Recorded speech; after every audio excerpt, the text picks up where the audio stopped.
About 25 enemy aircraft took part in the attack. 2 ammunition vessels were hit, and their explosions started fires on adjacent ships. Enemy aircraft used radar jamming devices. Firefighting crews fought the blaze from water as well as on land. But despite their efforts, 17 Allied merchant vessels totaling over 60,000 tons were lost. 4 Beaufighters were airborne, but no claims were made by them or by anti-aircraft batteries.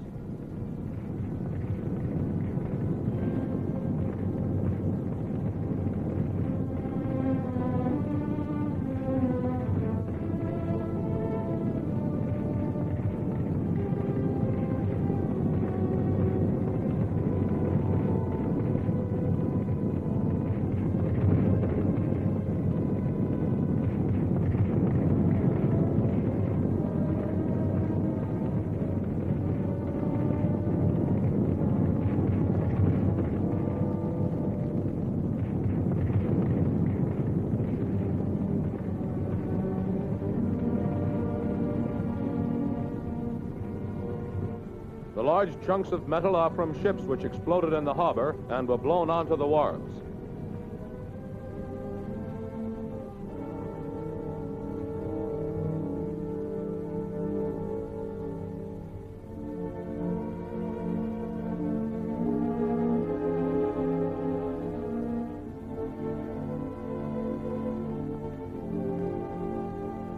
Polish seamen were rescued from one of the merchantmen.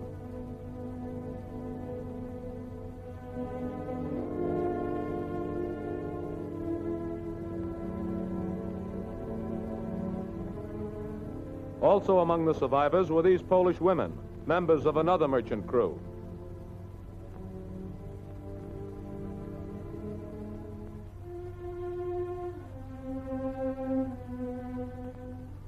This building was demolished by a direct hit. The damage throughout the city was severe, as were the casualties among its 250,000 people. American, British, and Italian crews collaborated in rescue work.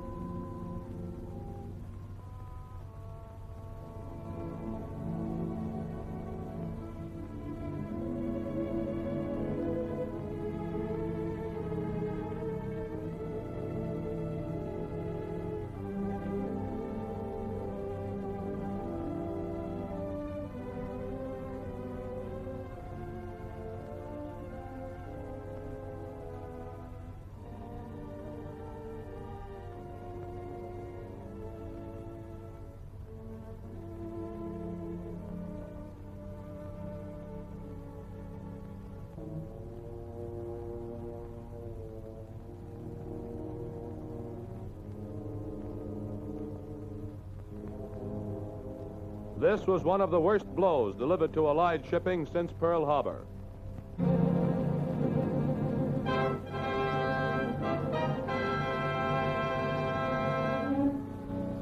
By September 27th, our forces occupied Foggia, the principal base for the German Air Force in Italy. The field had been blasted incessantly by our planes. Among the wreckage of their aircraft, the Nazis had placed countless mines and booby traps. Our mine detector crews systematically worked down the field immediately after the occupation. Here they probe around with bayonets and uncover a mine.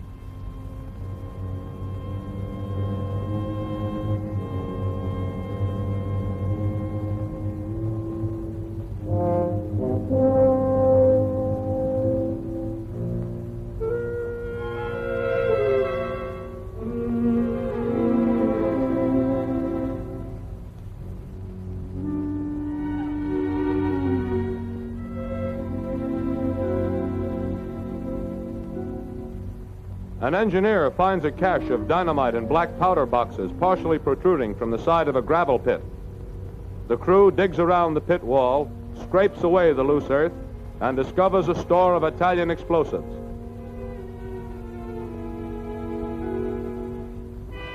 A detonator charge is found within the excavation.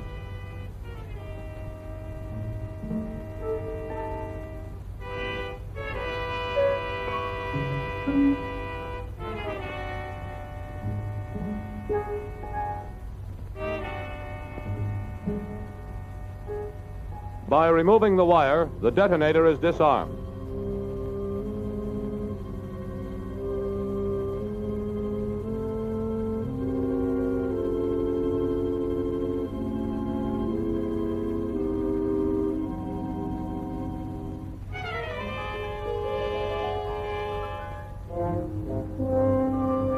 The boxes of powder and dynamite are removed from the pit and carried away.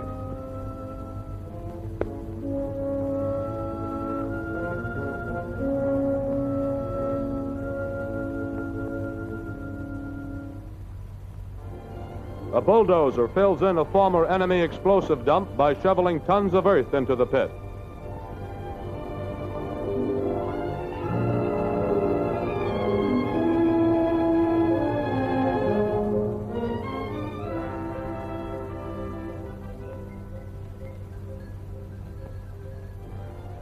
Another bulldozer removes dirt for a runway.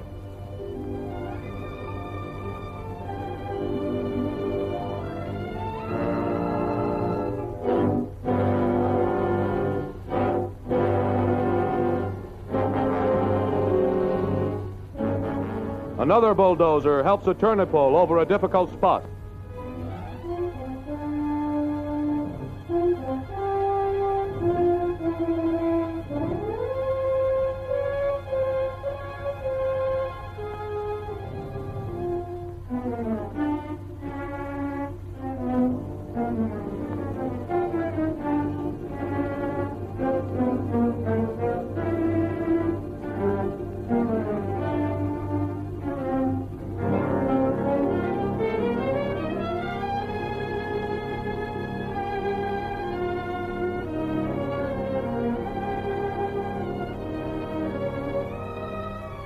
A ditch 3,000 feet long and 2.5 feet deep was constructed in 2 days, the purpose of which is to drain water from the runways and taxi strips.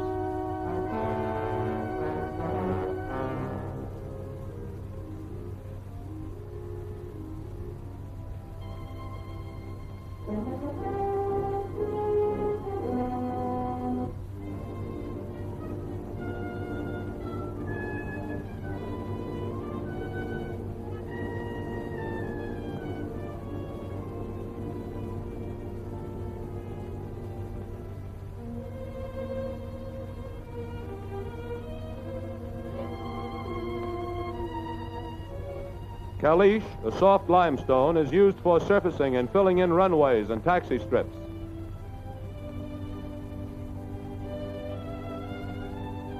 When rolled and packed, it forms a hard and cement-like surface.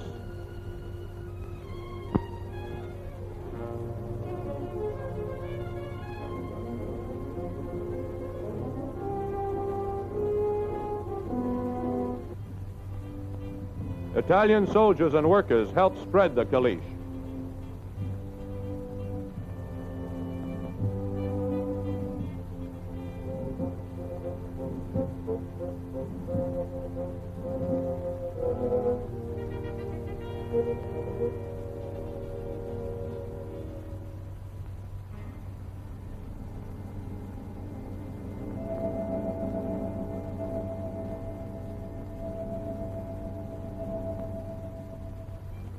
Constructed for heavy bombers, the runway has a caliche base and a steel plank. It is 6,000 feet long and 100 feet wide. The Italians, working under the supervision of American engineers, carry the planks and lay them into position. The entire construction job was under the supervision of the 845th Aviation Engineers.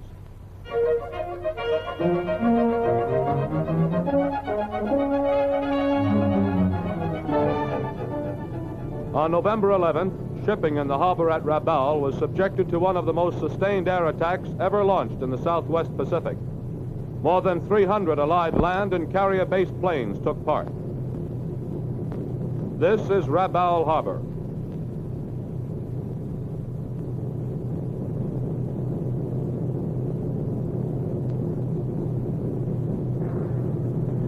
P-38s go after one of the 75 Japanese planes that attempted to intercept the attack.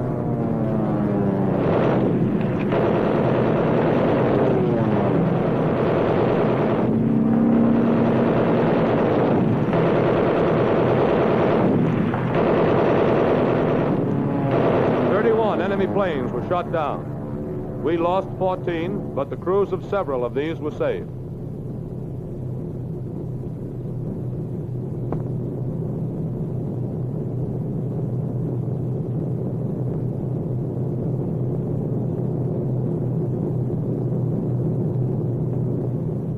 Through heavy ack-ack, an enemy warship is attacked.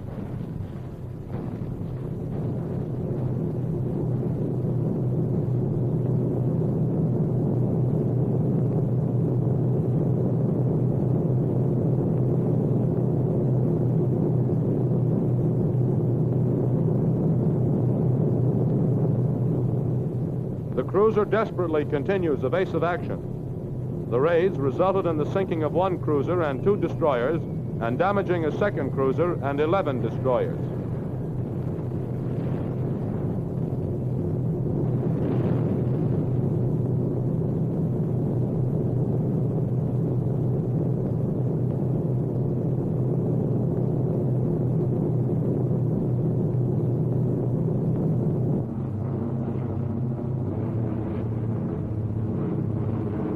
A P-38H and a Hamp keep fairly close together in a climb starting at 5,000 feet.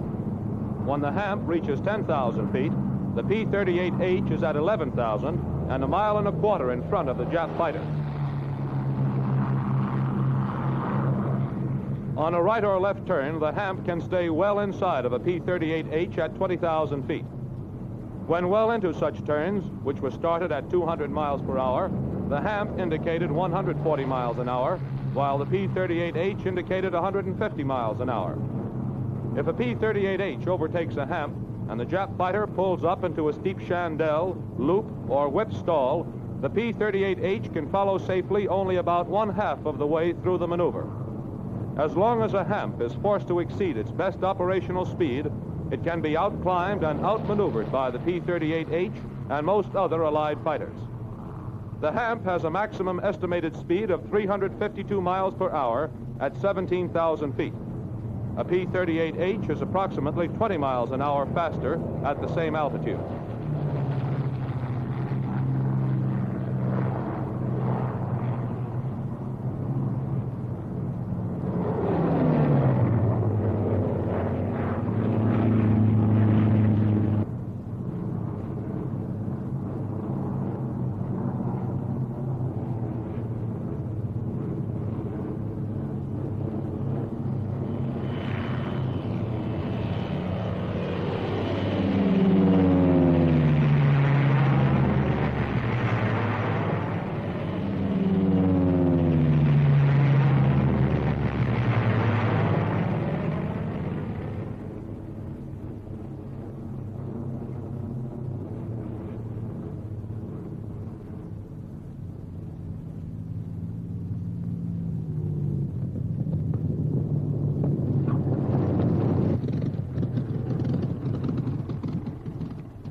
The day's tests completed, the Hamp is carefully stored away for further operational and engineering study.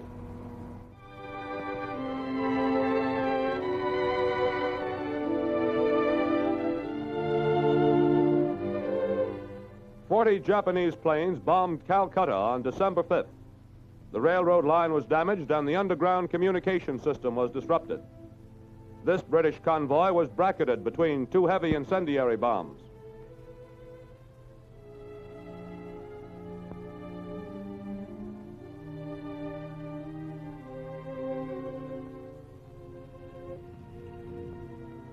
Hits were scored on warehouses and buildings.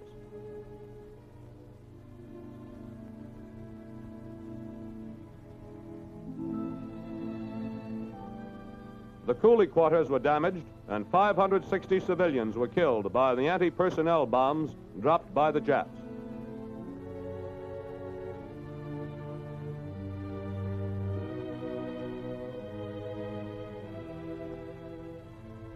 The damage was concentrated on the dock area.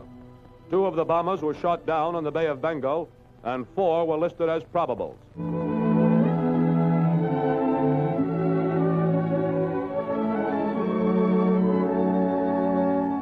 The crew of a C-46, which carried a cargo of coffee, butter, and sugar, was forced to bail out over the Naga Hill country near the Burma-India border, south of the Brahmaputra River. These natives, former headhunters, guided the crew back to Chabwa. Their names are Waban, Silang So, Jodabul No, Shroad Nang, his brother Silang Nang, and Naham Kis. The 4 crew members had bailed out within a period of 6 seconds at 14,000 feet. They all landed within a 5-minute walk of each other, about 7 miles from the ship. After being lost for 12 days and subsisting on fish and fruit, they discovered a raft made of bamboo and sailed down the river for a mile and a half, where they met the Nagas, who understood some English and Hindustani. The natives fed the crew cold rice, hot tea with sugar, and chicken curry. In turn, the Americans treated the Nagas' infected feet with sulfa drugs. All through the journey back, the treatment was continued. On the 14th day, they arrived at the 72-mile post on the Lido Road, where they were picked up and taken to Chabwa.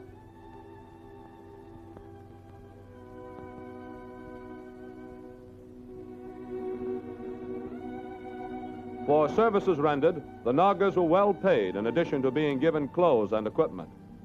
The natives and the flyers parted good friends as the Nagas returned to the hill country.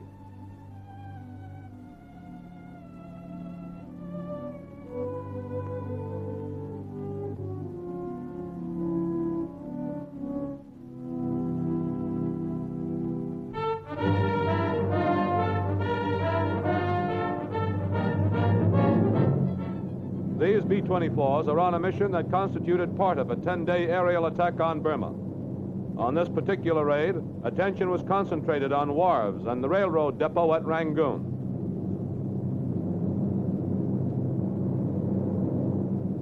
The yak-yak was heavy and the interception the strongest yet encountered.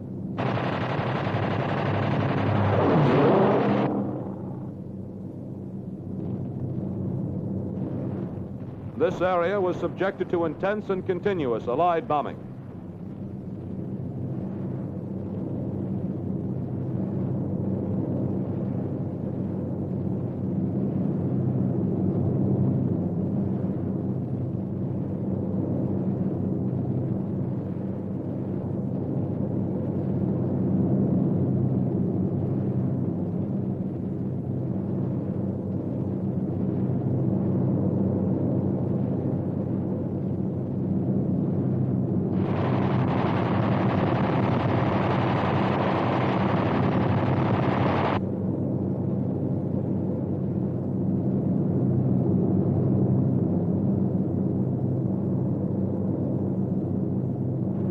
"24 Liberators head through flak on a mission to Chowk, 150 miles north of Rangoon. They plastered an oil refinery and storage tanks with 500-pound bombs.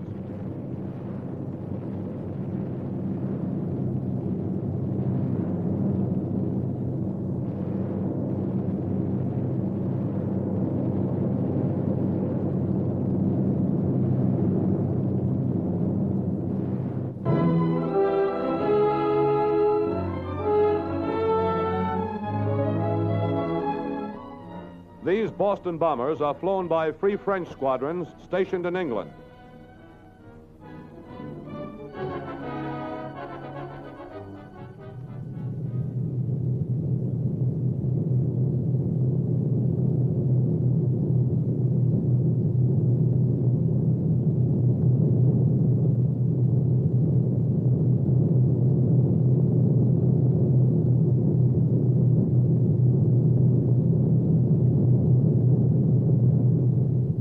Here, the A-20s are flown in low-level attacks over northern France.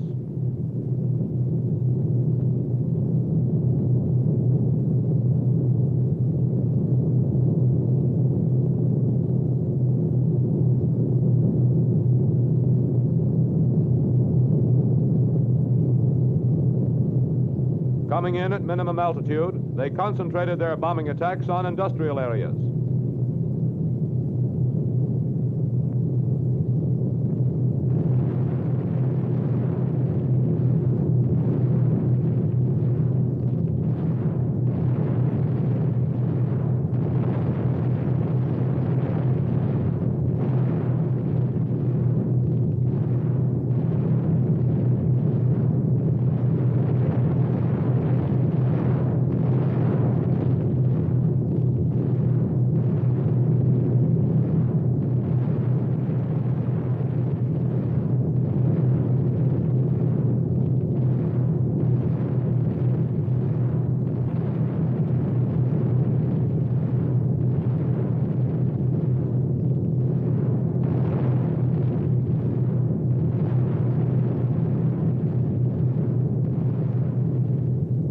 Dutch squadrons flying B-25s at medium altitudes attack harbor installations in Nazi Europe.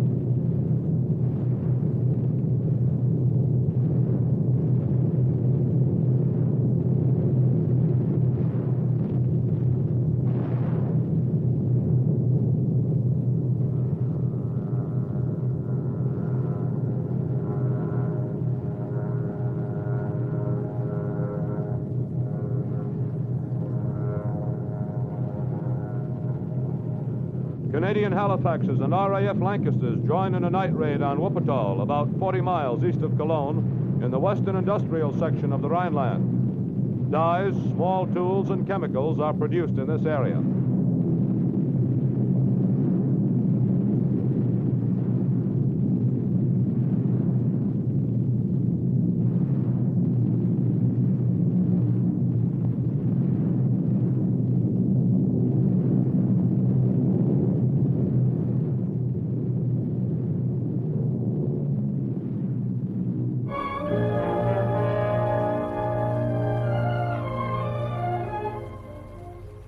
Headquarters of an airdroppers company at Dinjan, near Chabwa.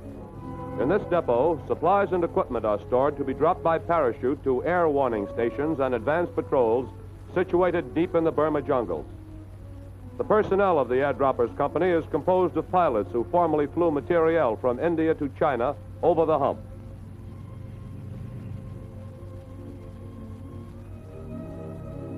A new method had to be devised whereby special containers and parachutes designed to carry large loads could be transported by C-47s and dropped at their destinations.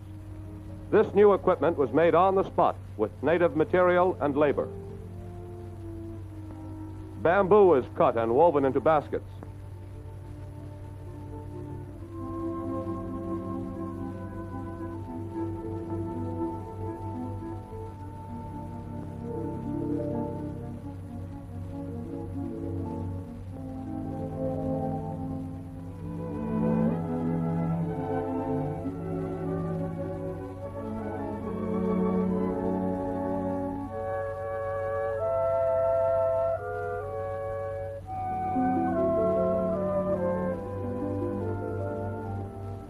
Because of weather conditions, the parachutes must be dried frequently.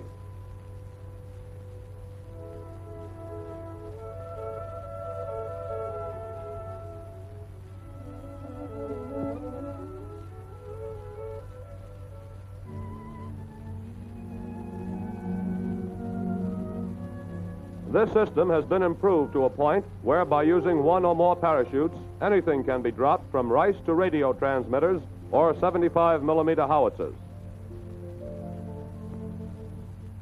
In these packing sheds, food is prepared for parachute delivery.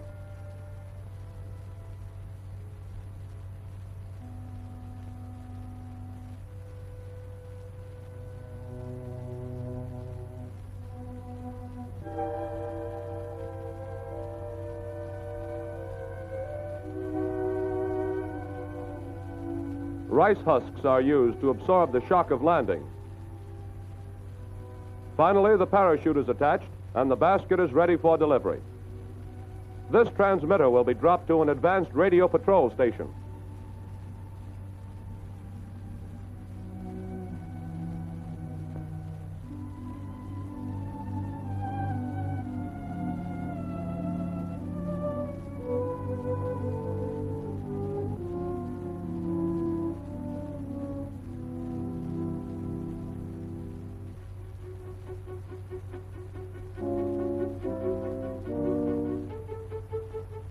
The wrapped radio is placed in a well-padded basket, which is sewed up preparatory to being shipped.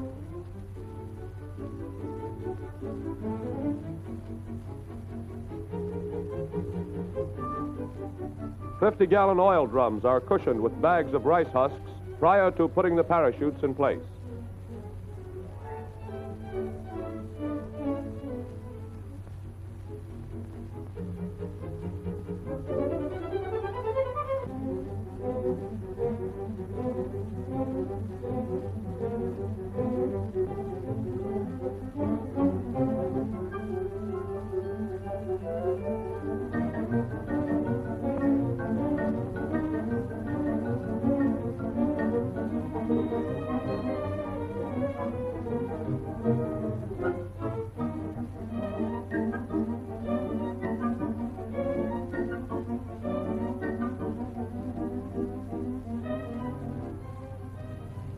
Loaded with drums of oil, gasoline, and water, the truck leaves the packing sheds for the flying field, where the supplies will be loaded on the C-47s.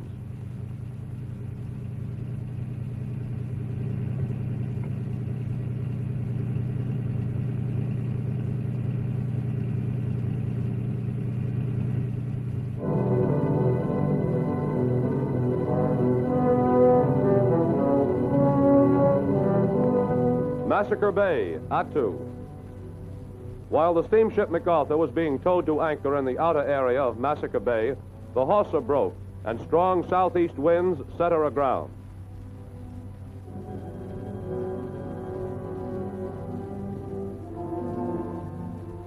A tug attempted to push the MacArthur to deeper water.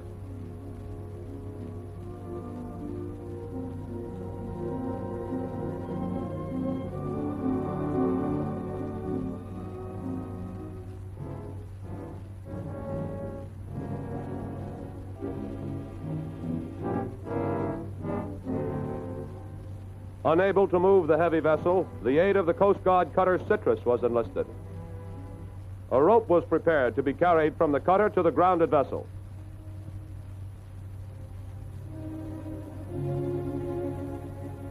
The line was carried by tug to the cutter. The other end was thrown aboard the MacArthur and made fast. When the slack was pulled in, the cables were securely attached and the signals were exchanged with the cutter.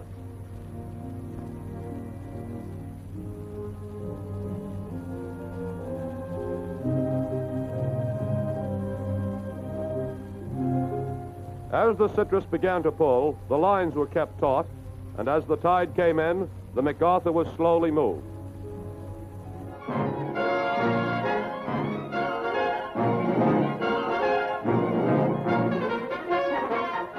Target, Nam Sang.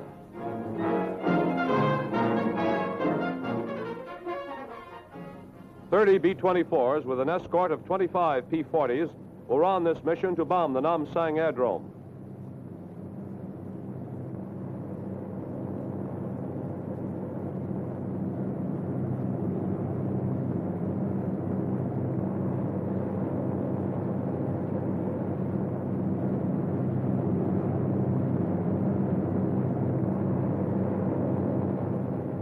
"40 tons of bombs were dropped from an altitude of 15,500 feet. They hit the runways, revetments, and field installations, starting many fires. Several enemy planes were destroyed on the ground.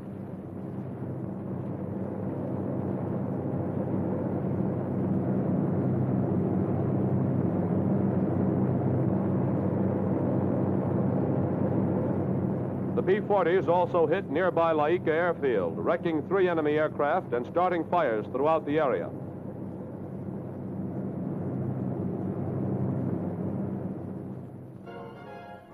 Target, Miita Bridge. On December 12th, Miita Bridge, 26 miles south of Mandalay, was bombed. 4 squadrons of B-24s loaded with 1,000-pound bombs took off from Pandaveswa, Pandar, and Pandagar, followed by 18 B-25s. 23 P-38s acted as escort.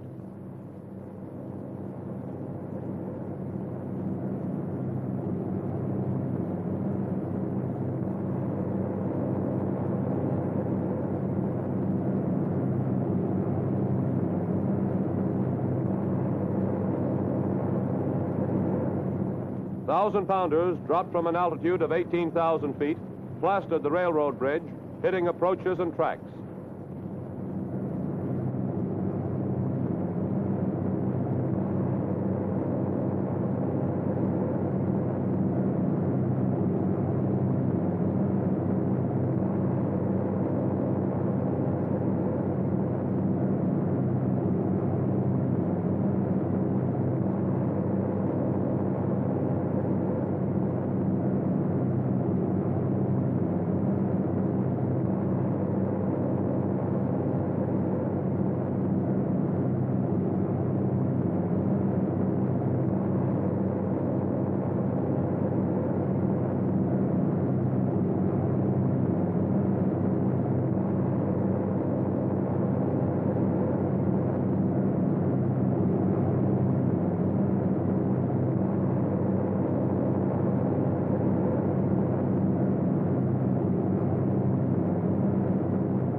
Light and inaccurate anti-aircraft fire was encountered.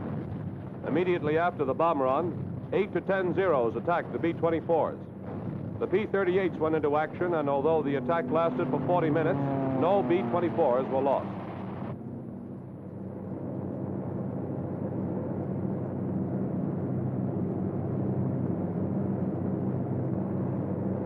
On their way back to their respective bases, 3 of the B-24s with casualties on board landed at an advanced British air base at Chittagong, where the wounded men were taken to a base hospital.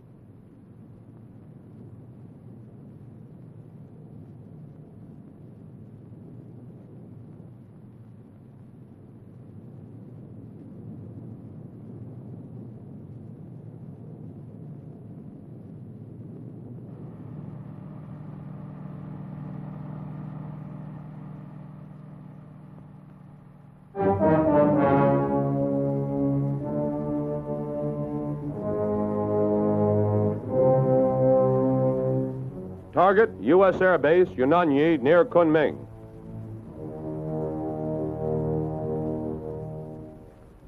On December 20th, the U.S. Air Base at Yunnan in the Kunming area was attacked by 18 Sallies, 40 Oscars, and some Zeros. During the bombing run, mortar-type shells were fired from the tails of the Sallies, which caused explosions at points 100 yards to the rear of the formation. 4 P-40s and 1 B-24 were hit on the ground. The pilot of this P-40 was badly burned as the result of the raid.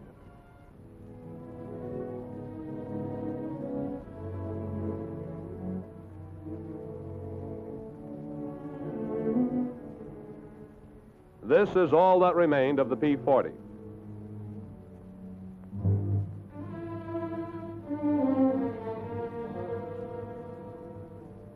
Our fighters destroyed 5 Jap planes, 9 probables, and 5 damaged. 1 P-40 was severely damaged in aerial combat. These Chinese children, guided by soldiers, are on their way to look at the remains of a wrecked Zero shot down during the raid.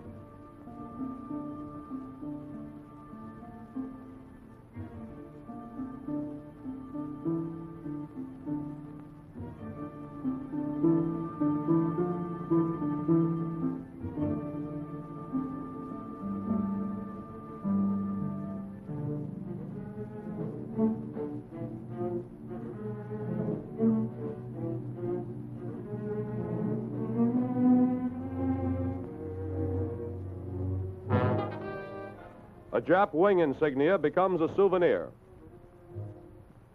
This was a Zero's pilot. This wreckage was once a Mitsubishi 99. The Jap bomber was scattered all over the hillside.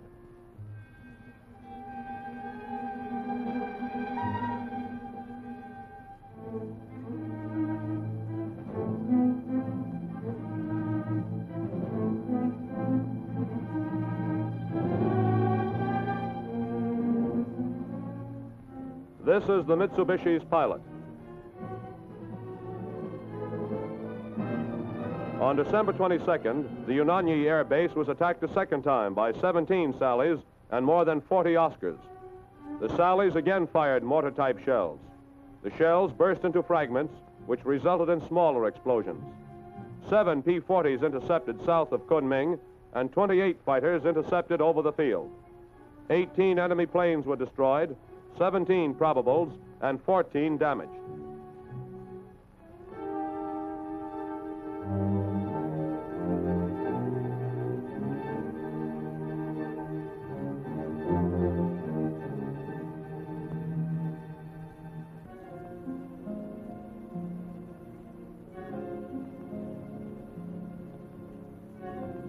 One C-47 and 1 P-40 were burned on the ground. A P-40 was missing, and 4 more damaged in combat.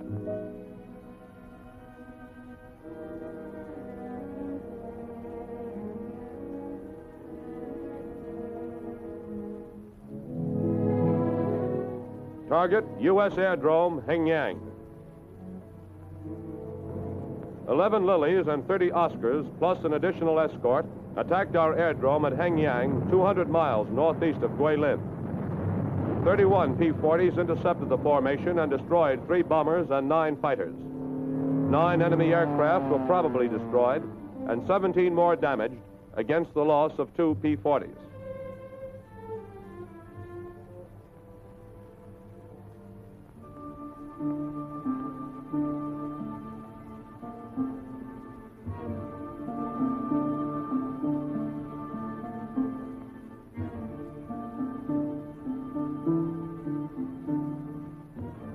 Six P-38s engaged the Zero escort, 2 of which were probably shot down and 2 more damaged. No P-38s were lost.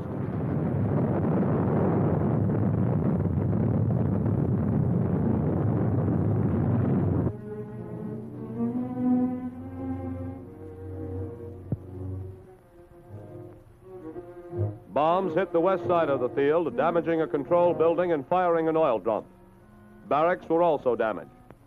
Little damage was done to the field itself, although the area was covered with duds and time bombs.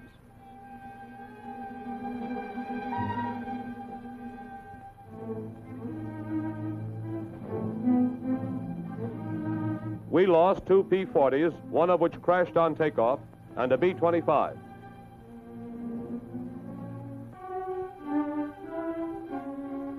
The coolies immediately set to work to fill in the bomb craters and remove the debris. There were no hits on the runway itself, and little damage was done to the field.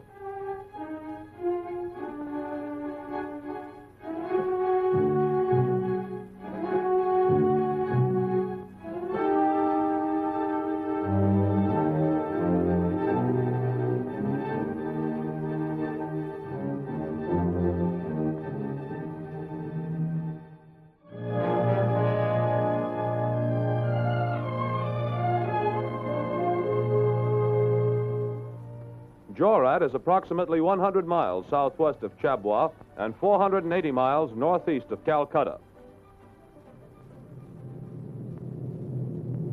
The aerodrome is 5 miles from the town of Jorat and is one of the major air bases for the transportation of supplies into China. Operations are maintained here on a 24-hour basis, and everything from torn-down ambulances to cans of baking powder is sent by air. Gasoline is the biggest problem. Thousands of gallons a day are consumed by the transports. The planes most used are converted Liberator bombers, C-87s. They return from China loaded with wolframite, a tungsten ore, or perhaps hog bristles.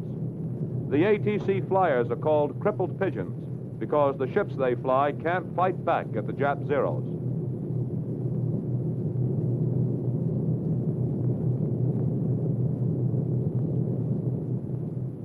The main cargo is gasoline and bombs, the C-87s carrying as much as 10,000 pounds at a time.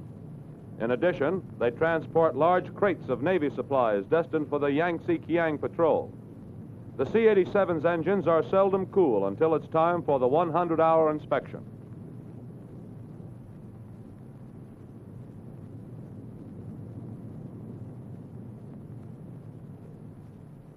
Chabwa is 100 miles closer to the hump and is the center of operations, maintenance, and supplies for this air transport service to China. A copy of the freight manifest for one day may show 200 different types of items.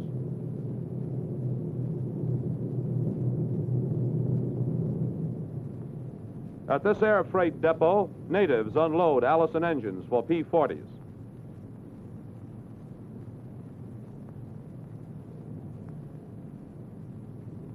Engines for our air bases throughout China await shipment. These storage sheds house spare parts. They were formerly used to store dried tea leaves. Natives roll gasoline drums from the boxcars to a gasoline dump.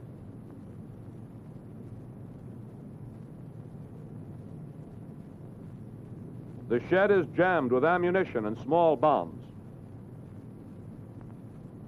This bomb dump contains 100, 300, and 500-pounders. Natives load 500-pounders onto a 6x6 truck, which will cart them to a waiting plane.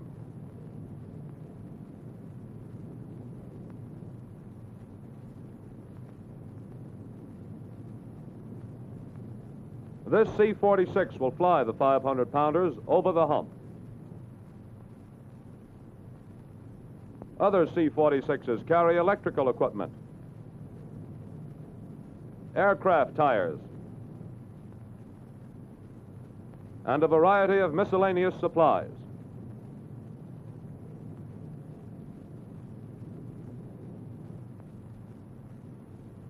A bulky ambulance truck body is stowed in the fuselage of the C-46.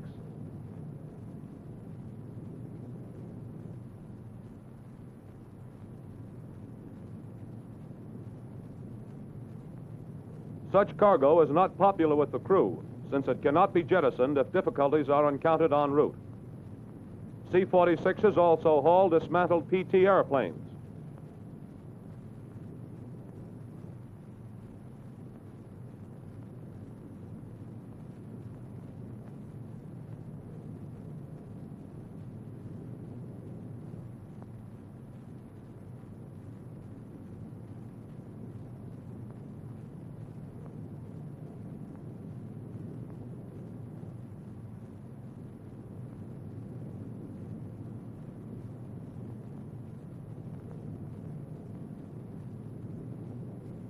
A cargo ship is refueled in preparation for its flight over the hump. Some 150,000 gallons of gasoline are stored in underground tanks and is pumped out as needed. Cargo from the United States, halfway around the world, is about to start on the last leg of its journey to China.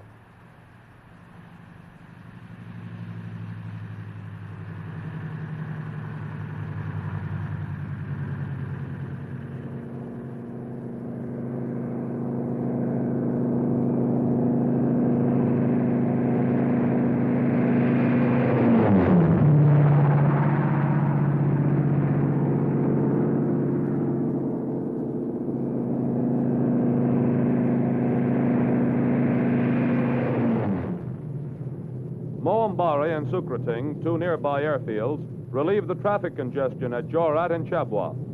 Both fields are always busy, the mechanics working day and night to keep their planes in shape. This is Moambari.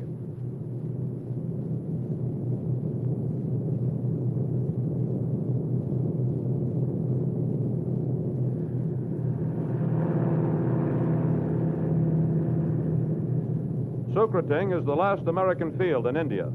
Like Moambari, it handles an enormous amount of supplies and air traffic.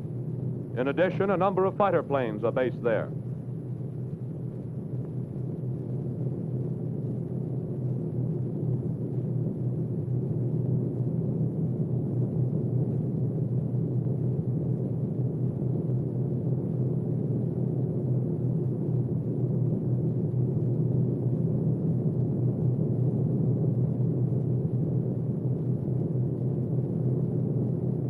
Flying over the Naga Hills, former headhunter territory, the C-46 wings its way toward the hump and Kunming.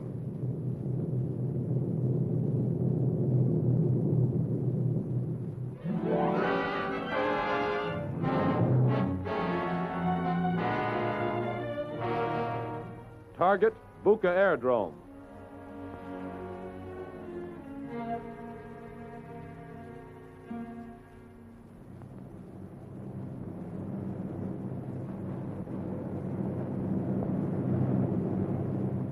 This was one of the series of raids conducted against Buka during the first week in January. The enemy's logistical system was continually attacked, and excellent results were obtained.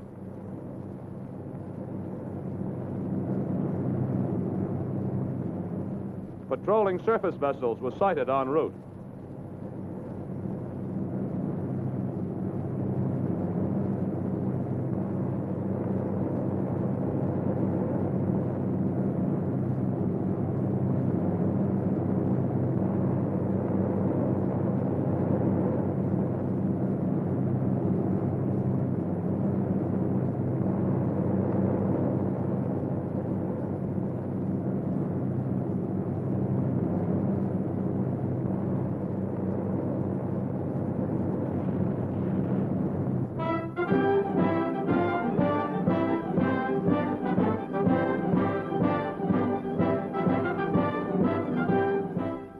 At the Sukriting Airport near Dumduma, about 40 miles north of Chabwa, a ground crew of the 10th Air Force services an A-36.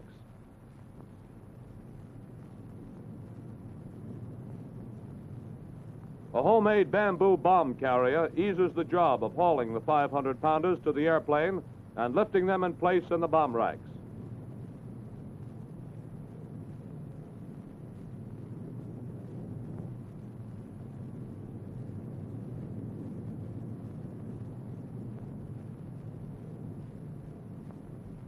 After the bombs are secured, the fins are attached.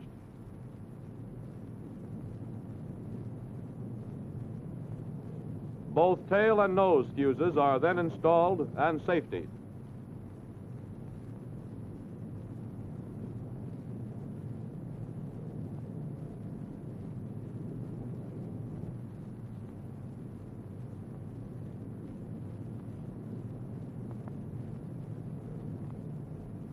Short belts of 50 caliber ammunition are broken up.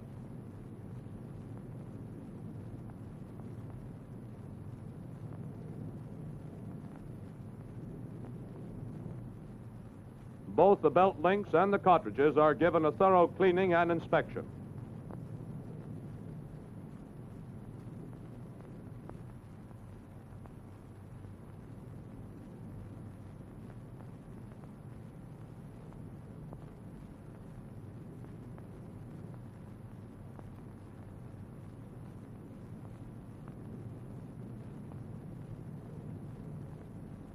Using the hand loader, armorers then reassemble the cleaned bullets and links.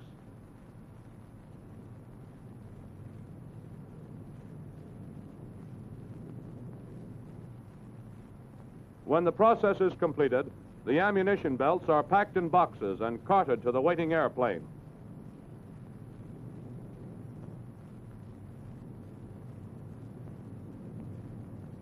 Here, the plane's ammunition containers are filled and placed in the wing wells, ready for immediate use.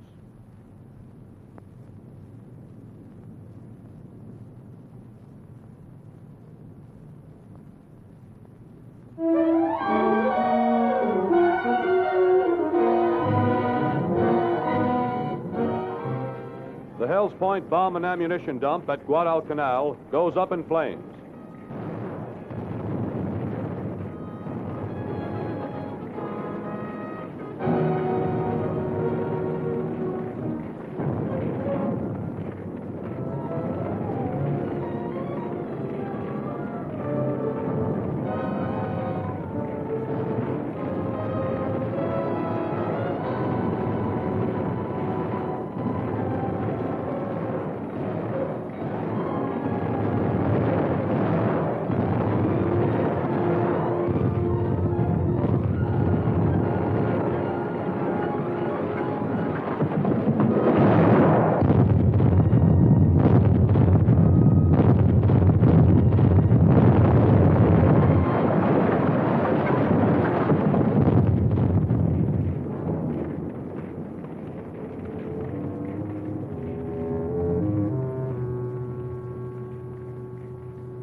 From their bases in England, 3 French squadrons flying Boston bombers prepare to leave on a low-level mission to Dinant, France, where steel factories operate 24 hours a day for the Nazi war machine.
This time, the target for the Bostons is Chevier-Larue.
At Dinjan Airfield, 5 miles from Chabois, C-47s of the 2nd Troop Carrier Squadron line up and prepare to take off on one of their regular Parapac food-dropping missions.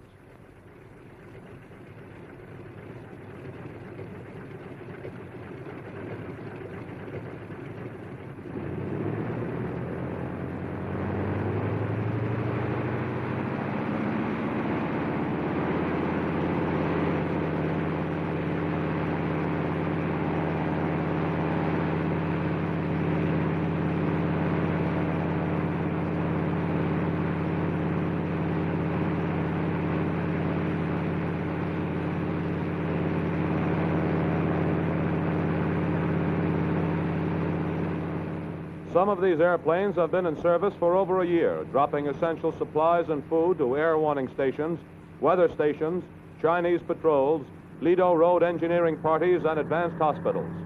Units that operate so deep in the Burma jungle that it's virtually impossible to keep them supplied by ordinary means. In many cases, the more permanently established advanced bases receive their supplies by a regular daily dropping schedule without the necessity of special orders. These planes operate over the jungles of the Naga Hills, which lie astride the border of northeastern India and northwestern Burma.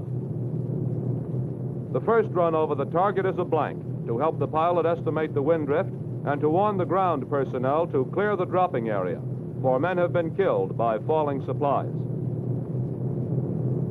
Supplies to be dropped are stacked by the open door, light bundles on the bottom, heavy containers on top, to reduce the possibility of the slipstream carrying away the light parcels as the pilot comes in to make his run.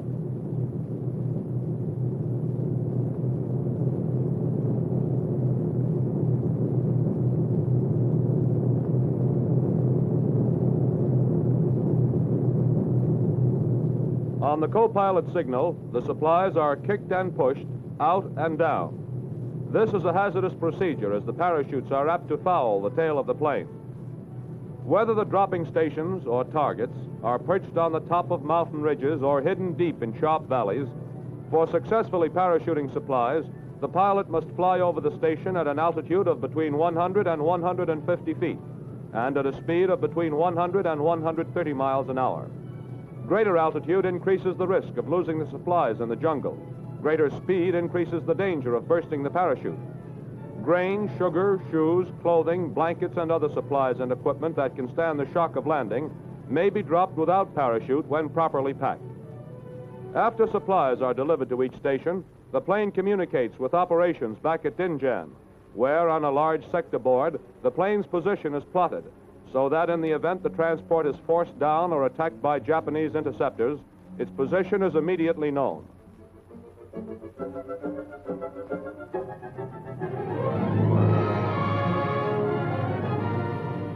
Over the next target area, the crew prepares for dropping another batch of supplies. At normal dropping speeds of between 100 and 130 miles an hour, the average maximum load for a parachute is 120 pounds, of which about 70 pounds is payload. However, very heavy items have been successfully dropped by using clusters of 2 or more 150-pound capacity parachutes.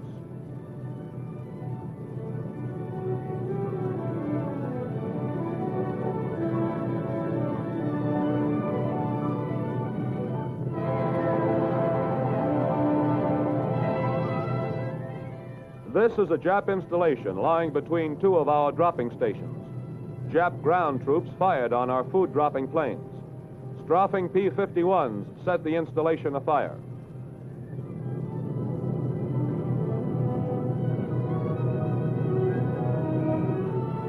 A system of signal panels has been devised as a means of identification between the dropping station and the plane. This is to avoid the possibility of dropping supplies to enemy troops that might have captured the target since the previous mission. The signal panel system also affords a limited means of communication. The plane responds with colored lights or flares. The planes slowly circle each target, and with each pass, supplies are dropped. Sometimes as many as 25 passes are required before the shipment is completed. Particularly valuable shipments, such as money, medical supplies, or surgical equipment, are marked by attaching a 6-foot streamer to the parachute.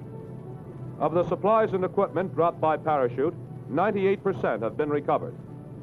Great skill and split-second timing are needed to make these precision drops.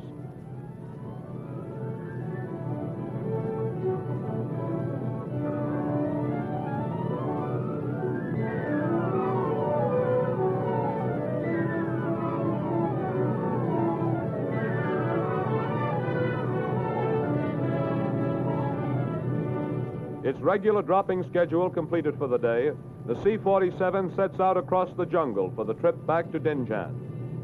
A complete and detailed report on supply and food dropping activities is now being prepared by the 1st Army Air Force's Combat Film Detachment.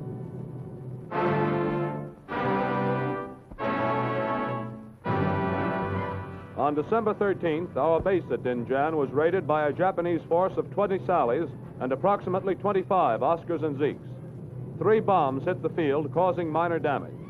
Although only 12 minutes warning was received prior to the raid, our fighters shot down 5 Oscars and 12 Sallies. Anti-aircraft fire accounted for an additional Sally.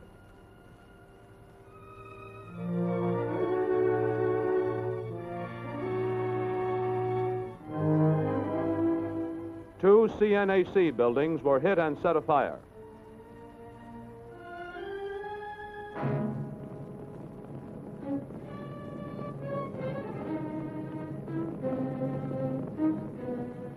Our losses were 1 P-40 shot down and 2 P-51s that crashed on takeoff.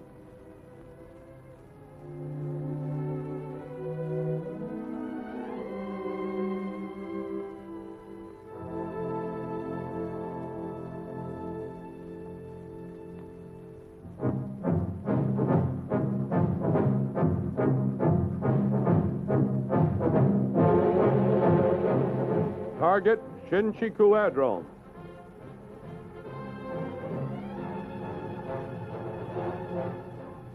On November 25th, 14 B-25s, 8 P-38s, and 7 P-51s of the 14th Air Force attacked the Japanese airdrome and staging base of Shinchiku on the northwestern coast of the island of Formosa, which lies only 100 miles off the coast of China. All planes came in 20 feet above the water to avoid radar detection until they crossed the coast of Formosa.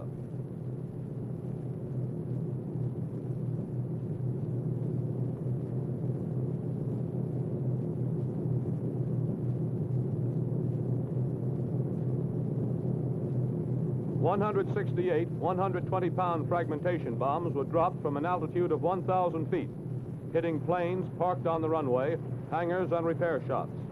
The field was also strafed by both fighters and some of the Mitchells.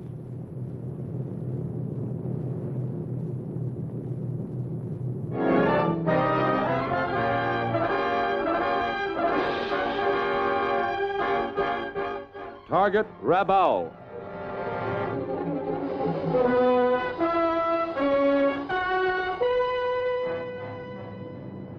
Immediately preceding our landings at Cape Gloucester, the airfields at Rabaul were heavily attacked in an effort to soften up the Japanese. This unidentified clearing was photographed before the run on the target was made because it showed some possibilities of having strategic importance. On this raid on December 24th, the target was Vunakano Airfield, about 6 miles from Rabaul. 18 B-24s of the 13th Air Force, accompanied by fighter escort, heavily bombed the airfield.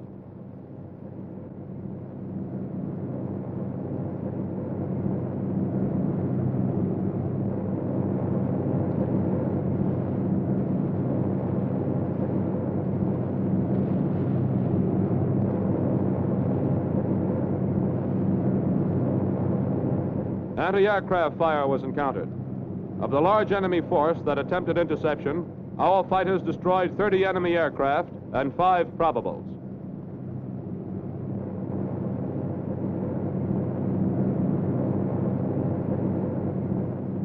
The heavy aerial attacks on Rabaul continued, and on January 29th, a force of 20 B-24s, 25 A-24s, 15 TBFs, accompanied by 10 P-38s and 15 Corsairs, again heavily bombed the airfield. At least 7 enemy planes were destroyed on the ground.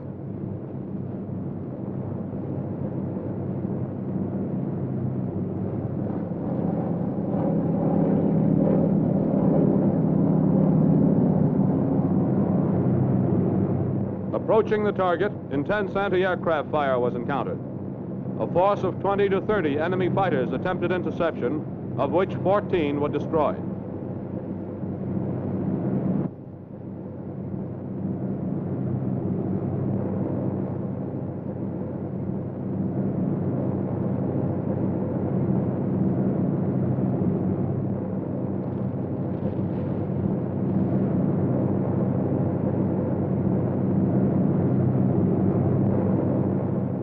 Thirteen B-24s of the 307th Bomb Group attacked the La Kunai Airdrome south of Rabaul.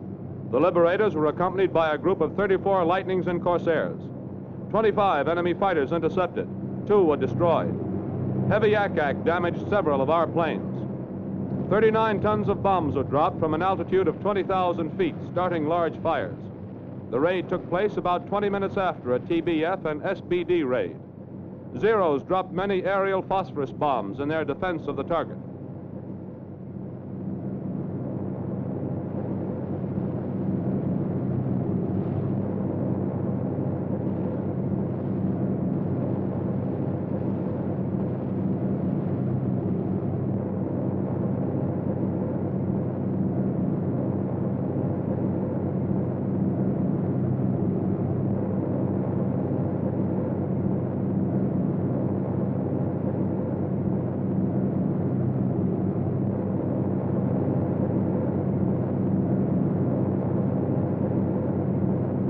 Armed with 1,000-pound bombs, 15 B-24s of the 307th Bomb Group are on their way to attack the Vunakano Airdrome 10 miles south by west of Rabaul. En route to the target from their Solomon Island base, the bombers pass over a live volcano on Bougainville Island.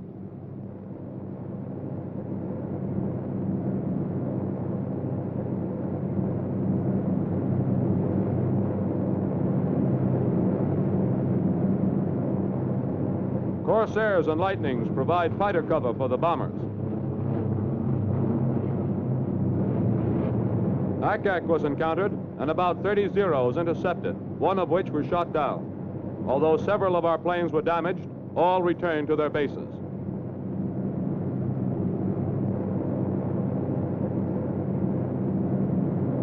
In spite of the fact that clouds occasionally obscured the target, hits were scored on the Vunakano runway from an altitude of 20,700 feet.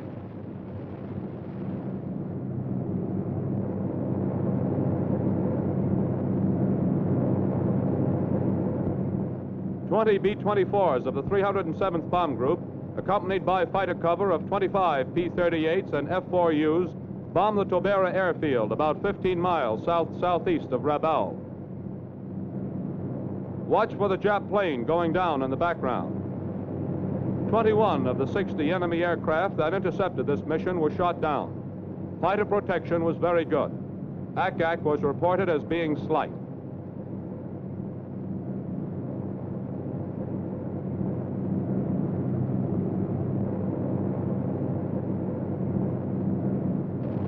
Phosphorus aerial bombs were again used. 85 tons of 1,000-pound bombs hit the runways and revetments of Tobera Field. All bombs hit the target area.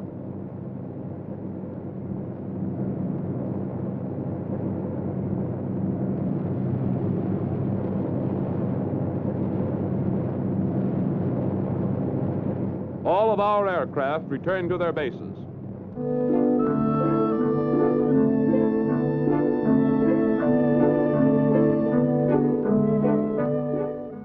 Fiji troops man jungle outposts on Bougainville Island. One of the two active volcanoes on Bougainville is seen from an L4 while en route to one of the many isolated outposts on the island. The only rapid means of transportation for both supplies and personnel is by air.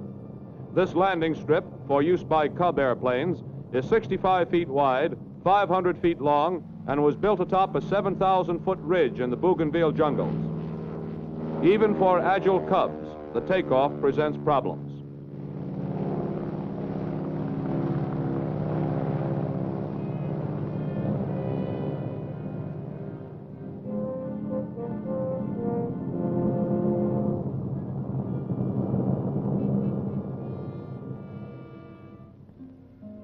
The local natives bring in fresh vegetables and food to trade for tobacco and pieces of salvaged parachutes.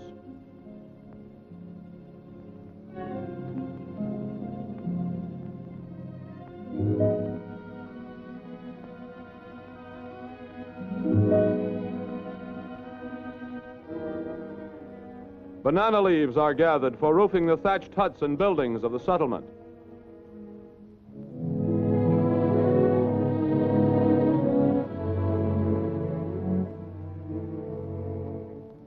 Radio communication is maintained between this outpost and the field at Cape Torquina, as well as with the C-47s that deliver the majority of the supplies needed by the unit.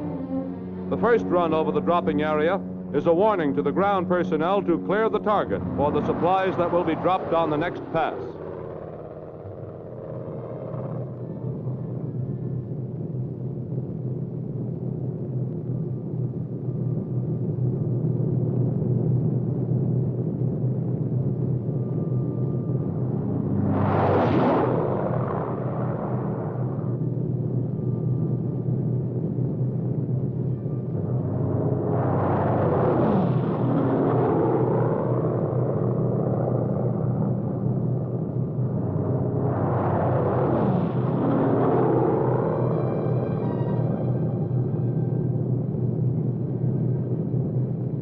While most of the supplies land right in the dropping area, some parachutes drift off into the jungle and must be retrieved.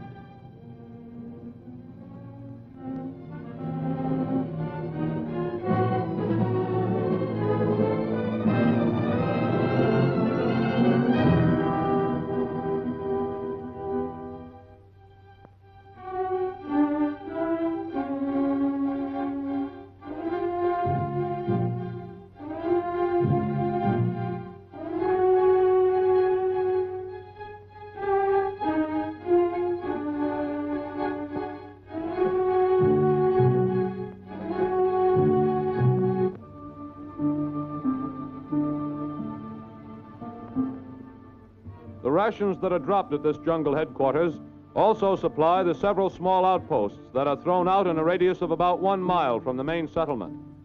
The supplies are assembled and repacked and then carried by both male and female natives to the smaller stations.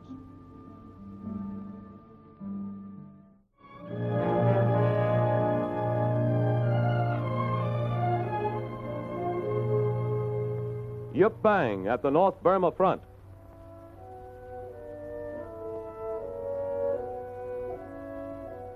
Chinese casualties of the Burma fighting at the battlefront at Yup Bang in the Hu Quang Valley, Burma. Lieutenant General Joseph Stilwell watches as they are taken to the rear for treatment.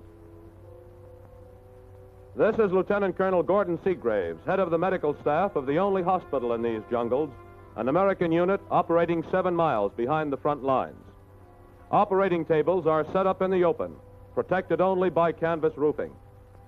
Since the hospital is so close to the front lines, electricity has not yet been installed, and after dark, Treatment and operations are performed by the light of lanterns and flashlights.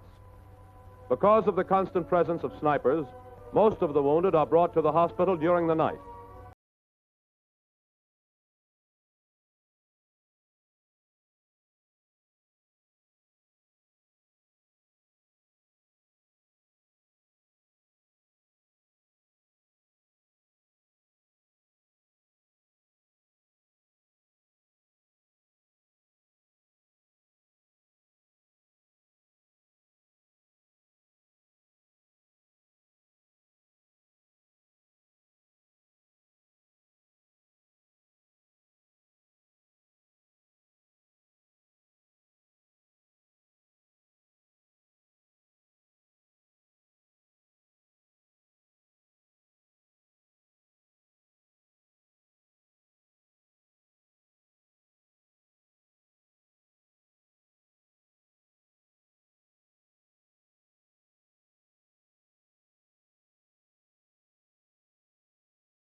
Supplies and personnel.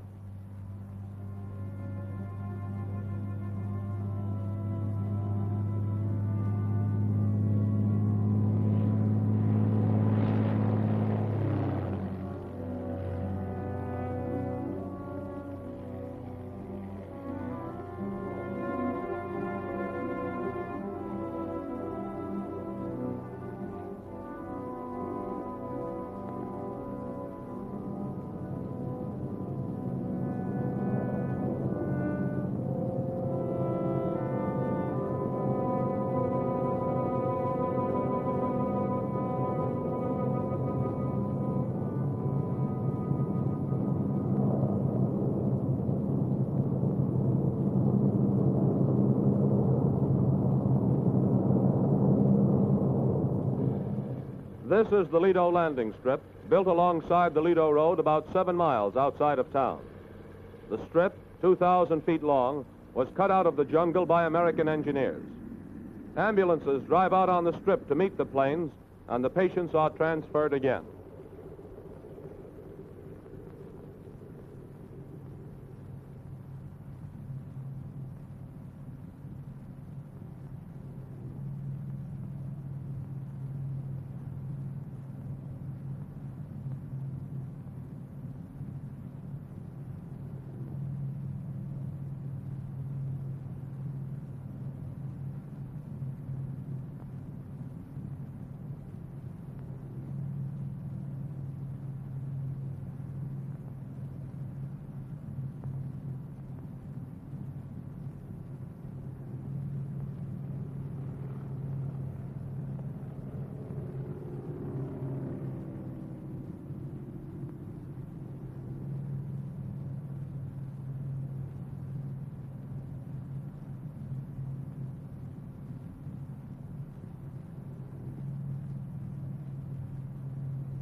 This is the last stage of their journey from the front. The ambulances take them to the General Hospital at Lido.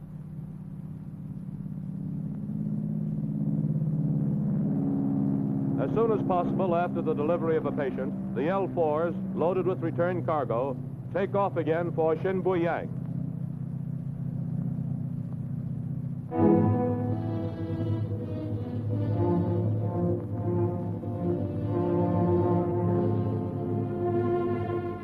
Wantien, China.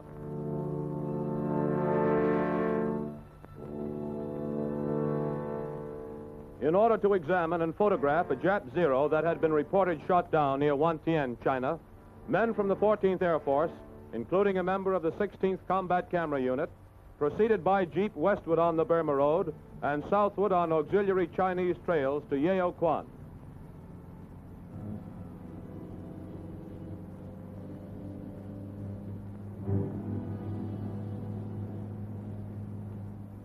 Yeoquan is on a mountain, and the path to it is a block stone trail whose steps vary in height from 4 inches to a maximum of 17 inches. Approaching Yeoquan, the group was subjected to hostile gunfire, but the enemy was driven off. This was the first jeep to enter the city, and the crowd of curious natives made progress difficult. Even in this remote Chinese settlement, American personnel has already made its influence felt on the local tradespeople. From Yeoquan, the party proceeded by pack train over a mountain range to the valley town of Wantien. Here they located the stripped remains of an Oscar Mark II, but were unable to locate the Zero originally reported to be in the vicinity. During the early part of the return trip to Yeoquan, ponies were used, but later on, the journey proved too difficult for them, so the last 10 miles was made on foot.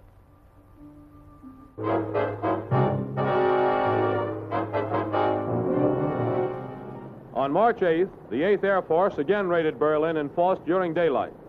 550 B-17s and B-24s took part in the attack.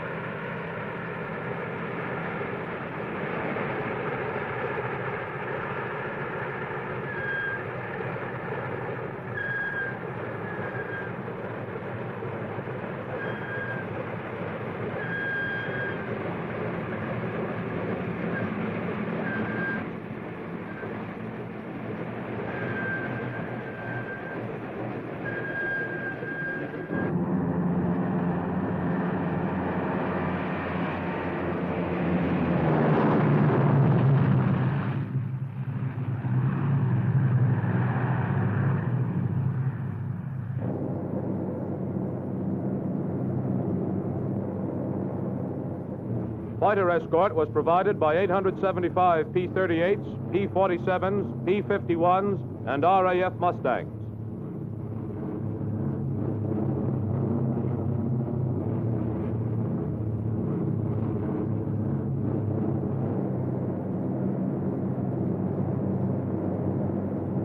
En route to the target, the planes passed over an unidentified German airport.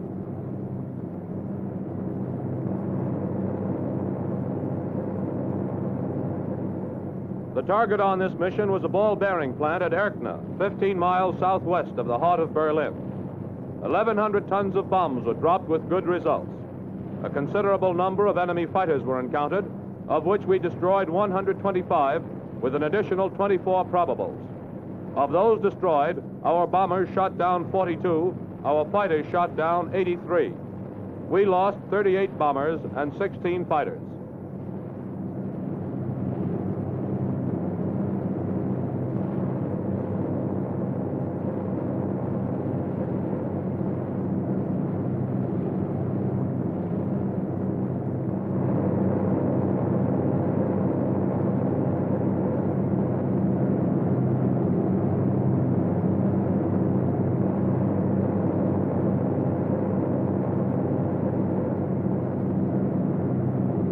Back at the base, flares are used to help guide the planes in.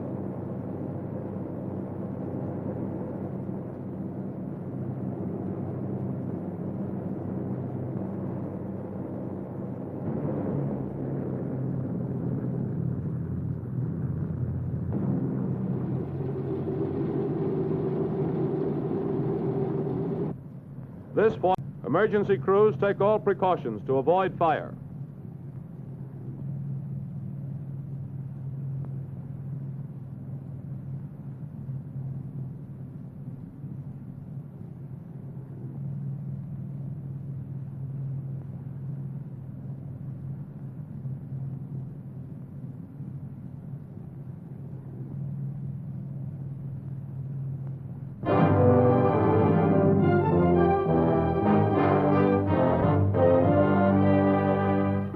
Casino, Italy.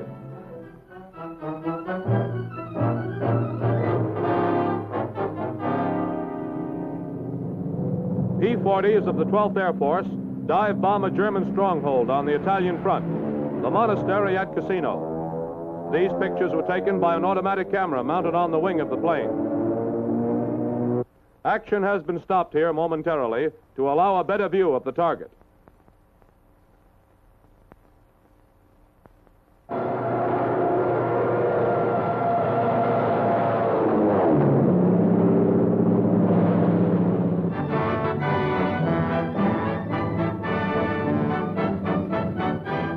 At the Capodichino airfield, the men of the headquarters squadron of the 79th Fighter Group are informed of the part their group plays in the shingles operation. Policy of the wing to let the enlisted men know what's going on up in front. And heretofore we haven't done that, and now's a good time to let you know what's going on. And for that purpose, I've had Captain Bain here condense this into a short lecture and let you know what's going on up front. The main concentrations of boats were made at the Naples harbor and at Salerno, just around this peninsula. We moved over onto this side for the purpose of assisting in an operation which has been designated by our command as shingle operation. HR and D-Day was 3 o'clock this morning, and the boats took off in a course which we have marked on the map here and proceeded into the assault beaches. The beachhead itself is a small town known as Anzio, and just approximately 2 miles east of that, another small town known as Nettuno. The operation was broken down into 4 beachhead landings. The initial invasions were carried on very successfully in this area, meeting with no enemy opposition. The part that the 79th is playing in the show at the present moment is carrying on a patrol of the convoy lanes between the Ponciani Islands and the assault beaches themselves. We're also throwing a fighter cover of 16 aircraft over the assault area itself. The aircraft that provided cover over the assault area itself returned from their mission.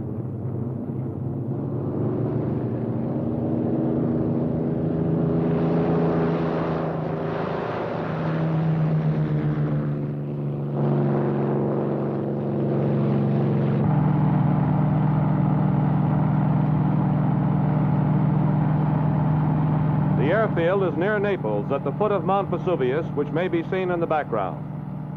The pilots of the aircraft are questioned by the group intelligence officer.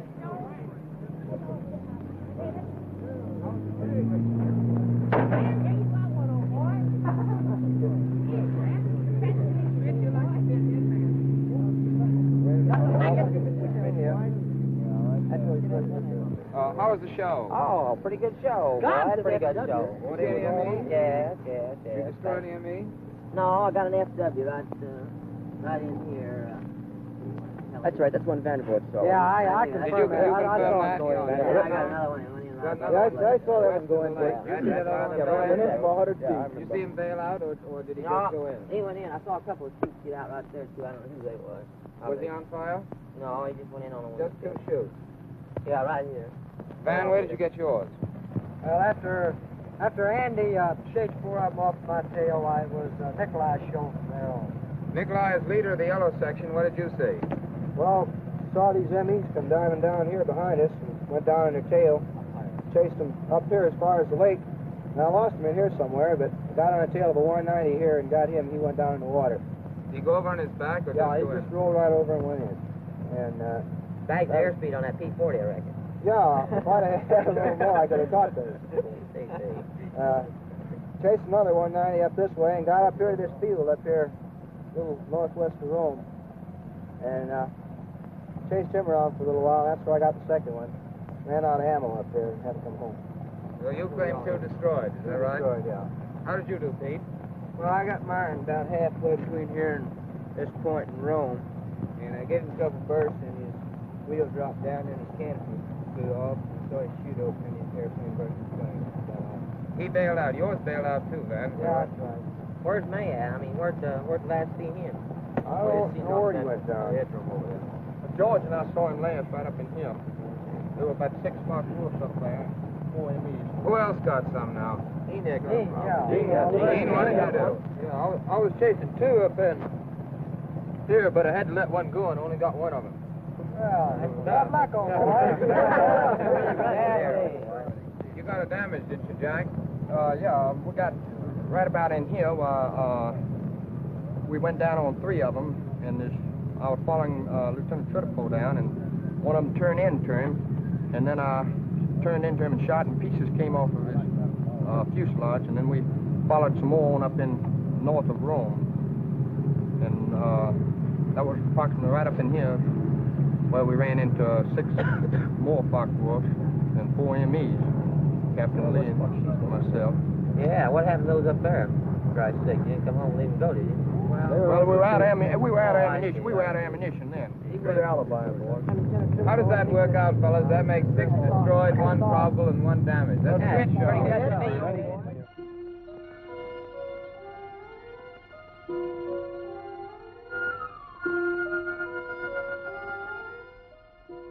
Fiji infantry patrols operate far behind the Japanese lines on Bougainville Island. Their mission is to obtain information and to harass the enemy whenever possible. Their jungle experience is invaluable, for they live off the land and are able to penetrate the thickest brush and forest with apparent ease.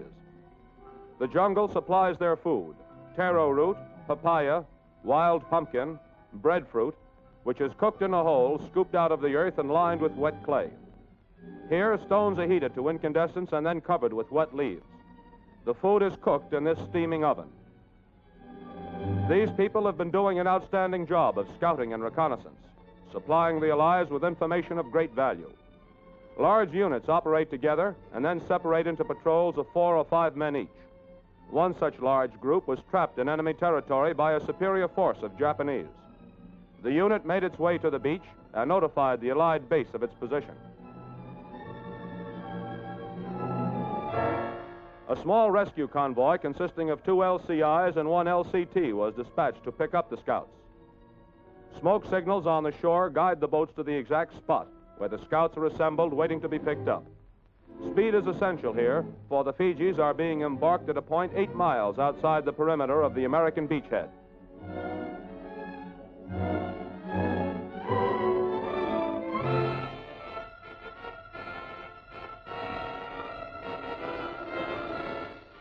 The boats are run into the shore, the ramps are lowered, and the natives hurry to get aboard. Some have been wounded in their encounter with the enemy, and some are sick, but they bring their equipment with them as they come up the ramp.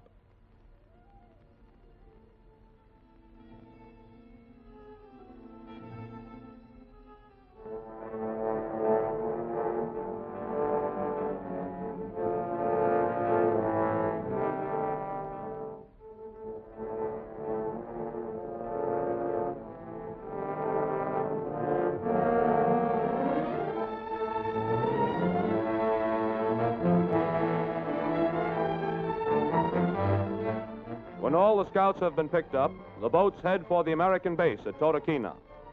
Rations are distributed and quickly consumed, for it's days since they have eaten. The Fijis take their women and children with them on these scouting expeditions.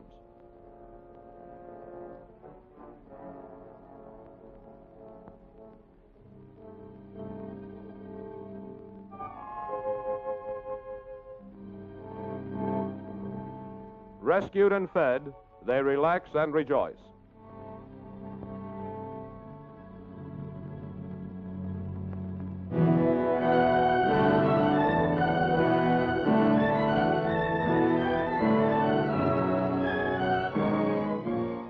At Torquina on Bougainville Island, this prison camp has been constructed for the confinement of Japanese captives. Contrary to their expectations, the prisoners are treated with consideration. They are well fed, provided with soap and laundry facilities, and are allowed considerable latitude in their choice of entertainment.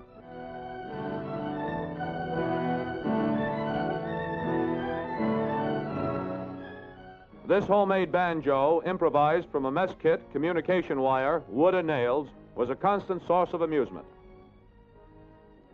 The prisoners are examined for wounds, cuts, and diseases, and are treated by the medical detachment at Torquina.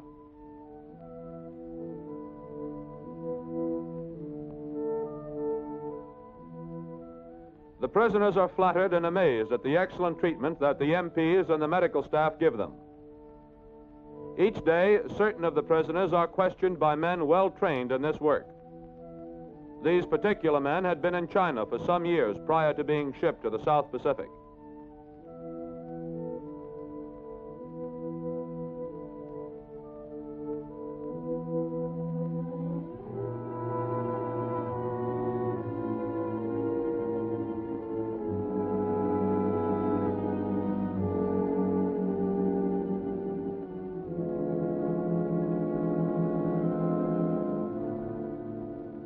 Sergeant, there are specific questions I would like to ask some of these prisoners. I wish you would interpret them for me in turn. Yes, sir.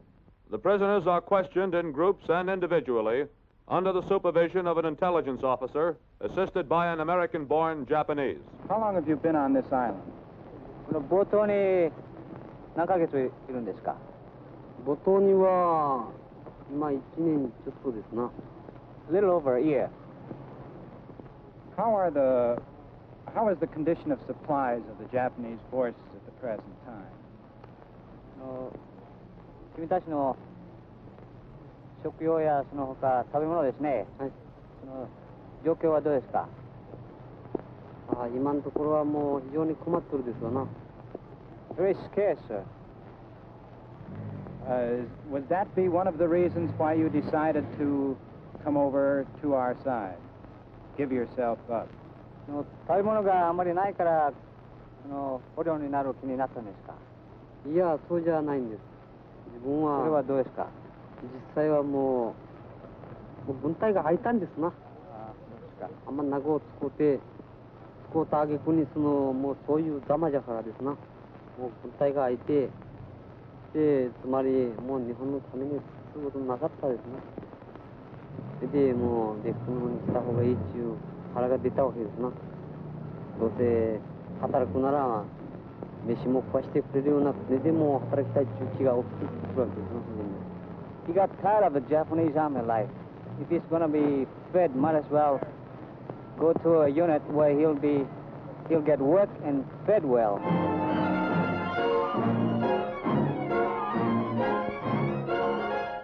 Target, Rabaul.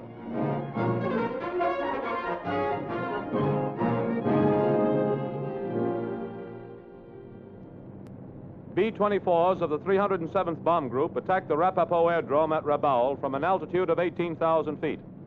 There was no zero interception and very little LACAC.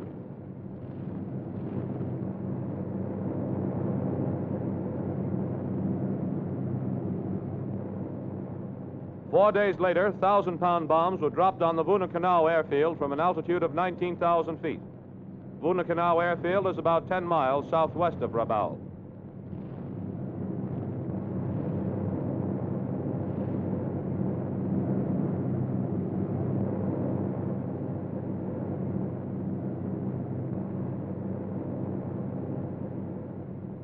Three days later, B-24s of the 307th Bomb Group again attacked Rapapo Airfield. En route to the target, the formations passed over the city of Rabaul.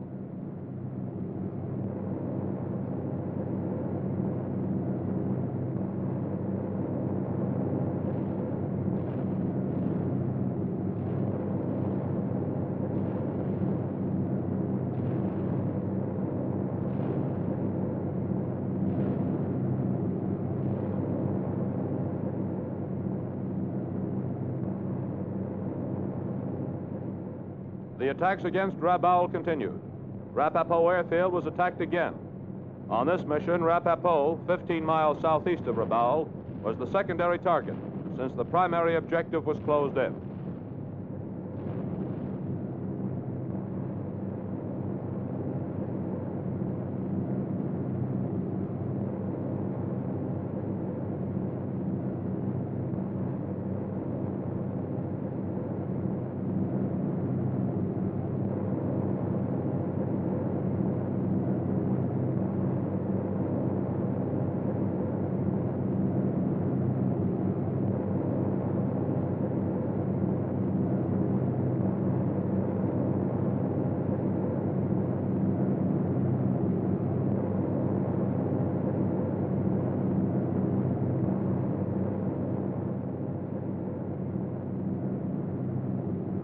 The Vunapope power plant and supply dump was attacked by B-24s of the 307th Bomb Group from an altitude of 16,000 feet. Flak was inaccurate, and no enemy planes attempted interception. The power plant, which supplies most of the electricity for Rabaul, was destroyed, as were a repair shop and warehouses. Ammunition and fuel dumps were blown up, and more than 100 buildings were severely damaged.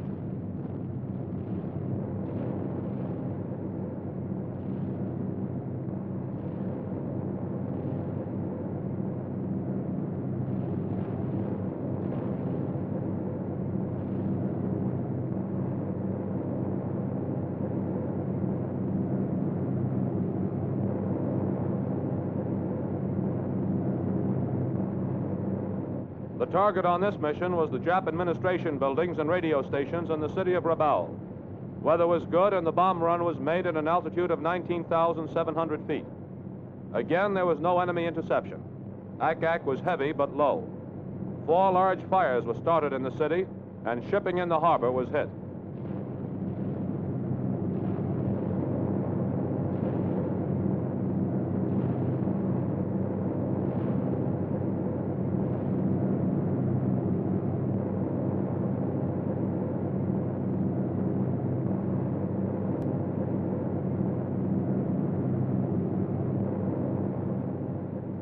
Planes of the 5th Bomb Group attacked Rabaul from an altitude of 13,000 feet.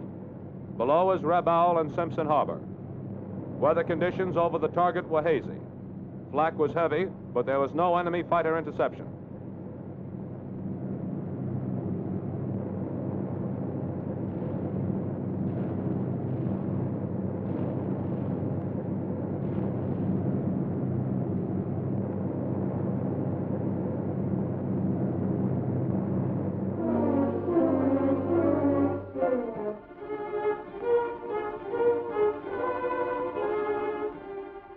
B-26 bombers of the 9th Air Force stationed in England are prepared for an early morning takeoff on a mission against enemy-held territory in Europe. This is the beginning of a typical double-header day for the men of the 9th. An early start is essential, for on these days 2 missions are completed, one in the morning and another in the afternoon. Their targets usually are enemy airstrips, supply dumps, and rocket installations.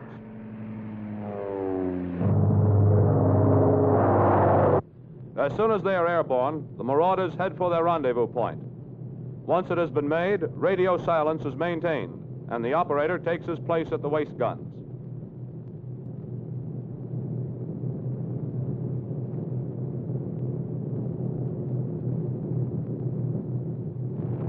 En route to the target, enemy anti-aircraft batteries go into action. Although the flak barrage is usually heavy and intense, the B-26s have never been turned from their target because of it. Evasive action is taken every 10 to 20 seconds, but the course of the objective is maintained.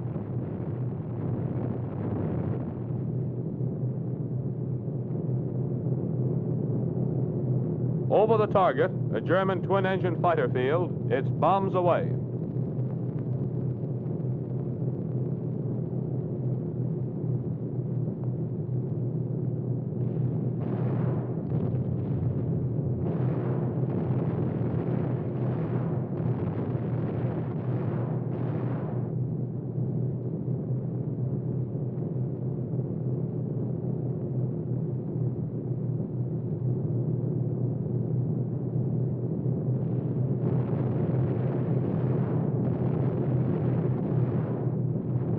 With bomb bays empty and noses down, the Marauders head for home fast, meaning plenty of flak on the way back. This 26 makes the trip home on one engine.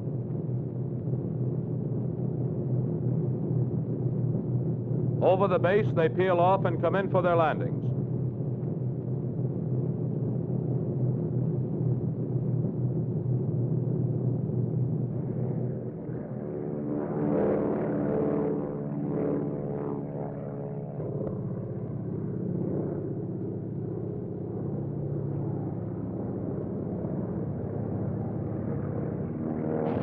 This Marauder had its hydraulic system shot out.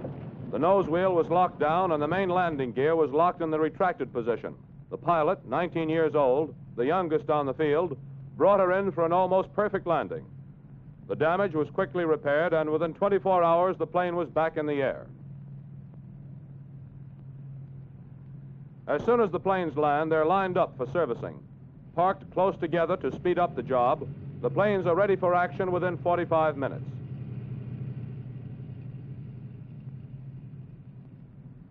While the bomb bays are being loaded with 500-pounders, the plane's crew is fed.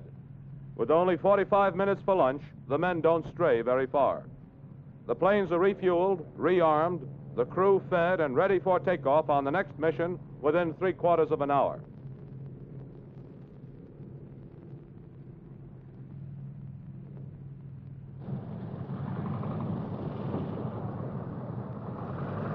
Once the planes are ready to leave for the afternoon attack, the takeoff runs smoothly and quickly. The Marauders run down the strip at intervals of 15 seconds and head for the rendezvous point over England before starting across the channel.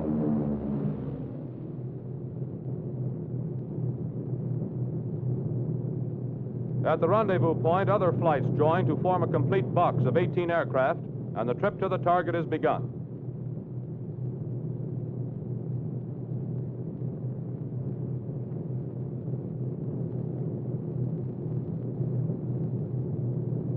As the formation approaches the enemy territory, the men adjust their flak suits and put on their helmets for protection against shrapnel and splinters. Crossing the coastline, the Nazi anti-aircraft batteries, some 10,000 to 12,000 feet below, open fire, but the formation holds its course to the target.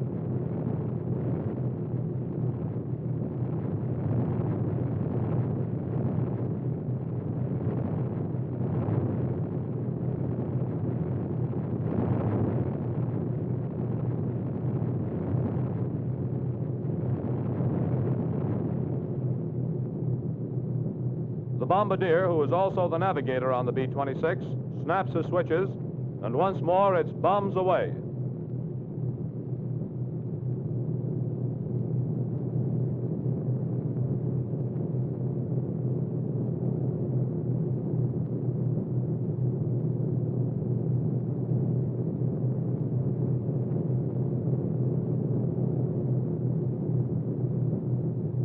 The target on this mission was another twin-engine fighter airfield in Holland, only a few miles from the German border. This field was one of several bases from which Nazi planes have been raiding London. Runways, dispersal areas, hangars, bomb dumps, and barracks were hit.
the trip back, the planes are again subjected to heavy flak.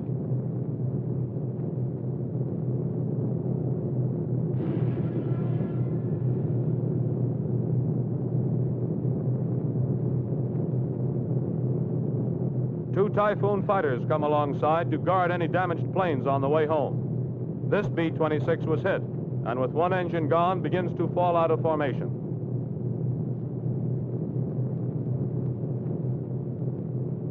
England and the home field looked mighty good to the men after completing a double-header day over Nazi-occupied Europe.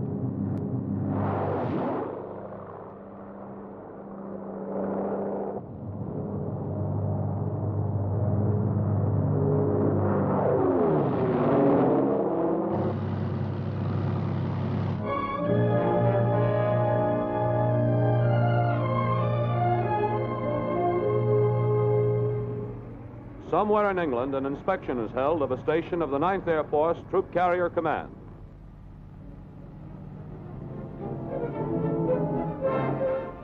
A number of distinguished guests were present.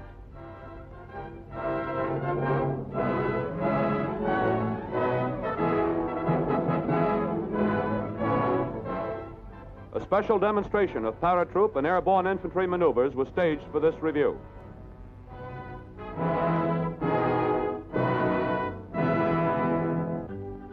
Over 1,000 paratroops participated in the demonstration. The men shown here may spearhead the European invasion by striking the first blow behind the Nazi West Wall.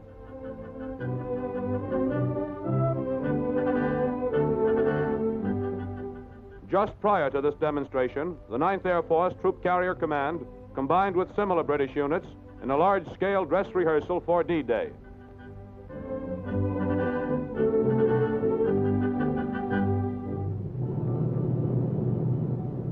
The paratroopers were dropped from about 400 feet.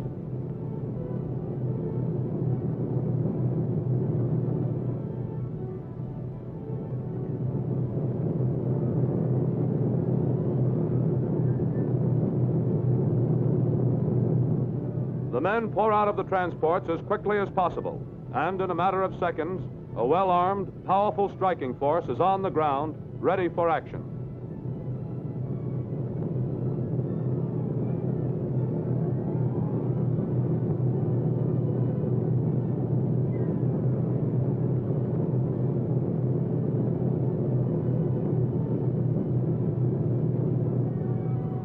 Watch the center of the screen.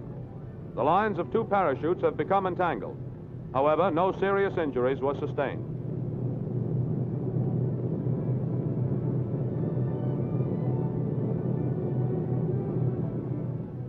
Special bundles of supplies and equipment attached to parachutes were dropped alongside the men.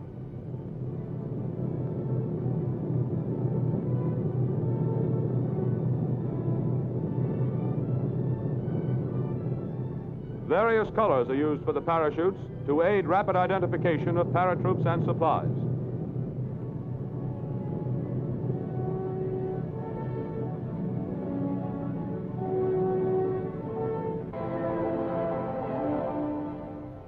Having secured their weapons, the men rushed to take cover.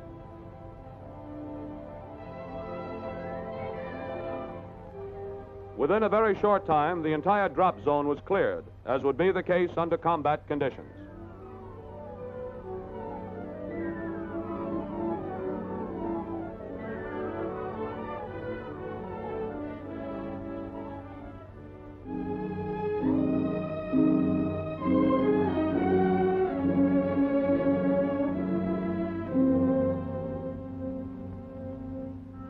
The 803rd Medical Air Evacuation Transport Squadron, based at Chabwa, has been operating in the China-Burma-India Theater since November 8, 1943. It has 3 C-47 hospital ships assigned to it, which make 1 regularly scheduled flight to China, 2 to Burma, and 3 to Calcutta each week. In addition, an average of 3 emergency flights are made a week. The personnel table of 94 includes 24 surgical technicians and 25 nurses, 9 of whom were formerly airline stewardesses. A nurse and a technician form a flying team, going into combat zones and working together as a unit. When not on flying duty, the team does maintenance work on equipment or works in supply rooms or dispensaries in the area.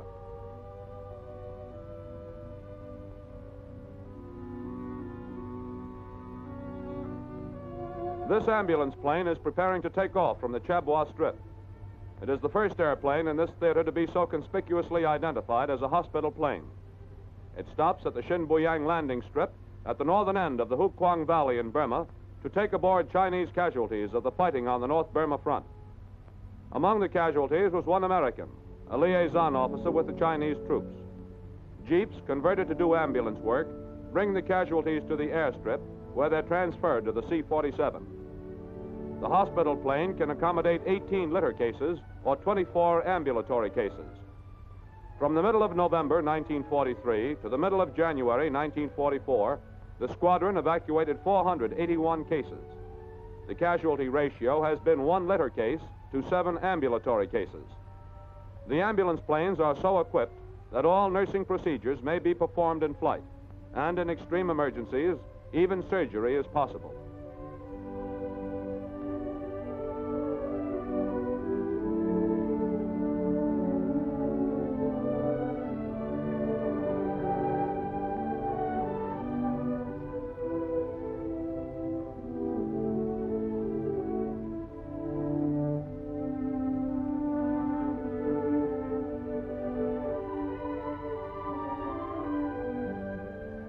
At the time these pictures were taken, the Xinbuyang Strip was only a half hour's flying time from the front lines for a C-47.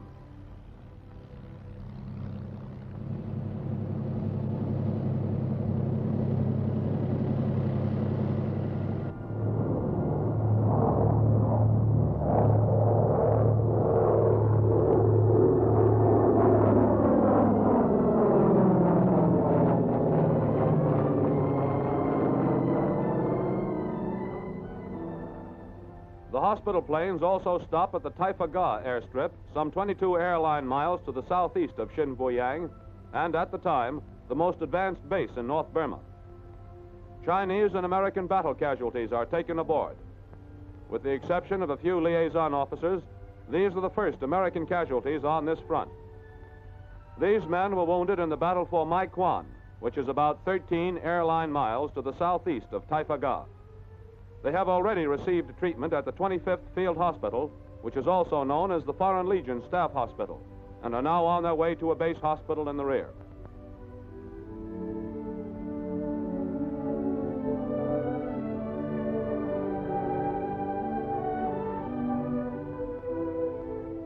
L-4s and L-5s also bring wounded directly from the front to the Taifaga Strip. One of these small liaison planes landed about 300 yards behind the firing line to evacuate casualties.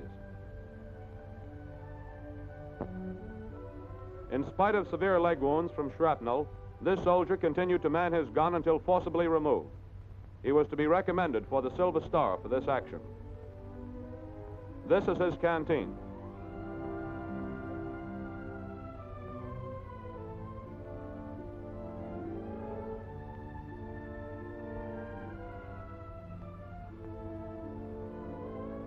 Filled to capacity, the C-47 takes off for the return flight to Chabois, about 1 hour's flying time.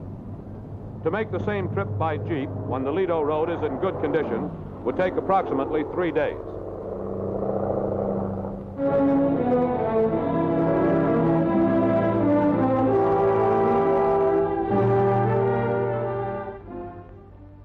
During March, the 13th Air Force continued to bomb the Rabaul area. The town itself was hit on March 8th by liberators of the 371st Squadron of the 307th Group.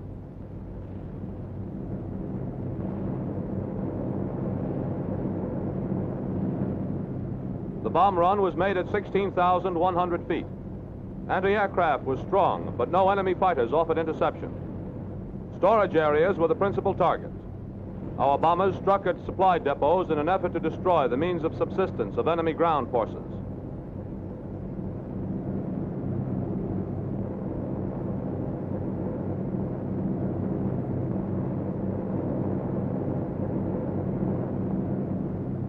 On March 12th, the town was hit again by the 371st Squadron from an altitude of 17,000 feet. Ack-Ack was fairly strong.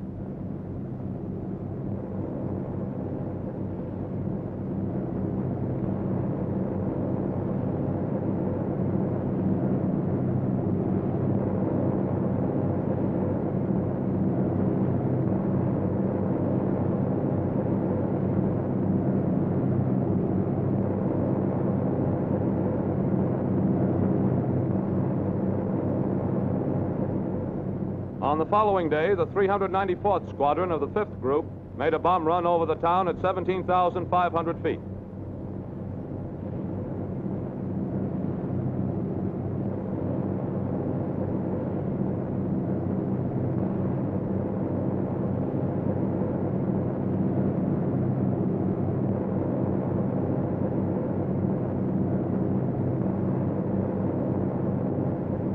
The Rapapo Airdrome was attacked on March 15th by unescorted B-24s.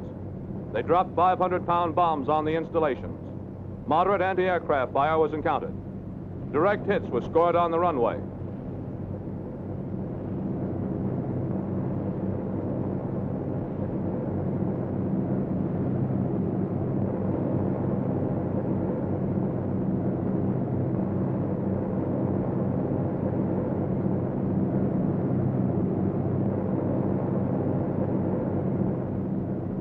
On the same day, Rabaul proper was also hit by Liberator bombers.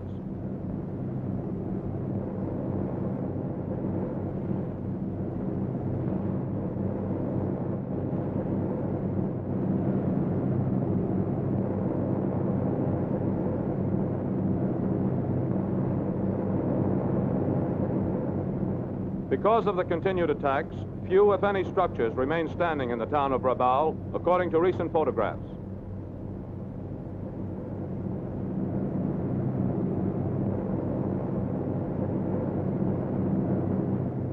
The enemy drome at Bunakanau was hit on March 20th.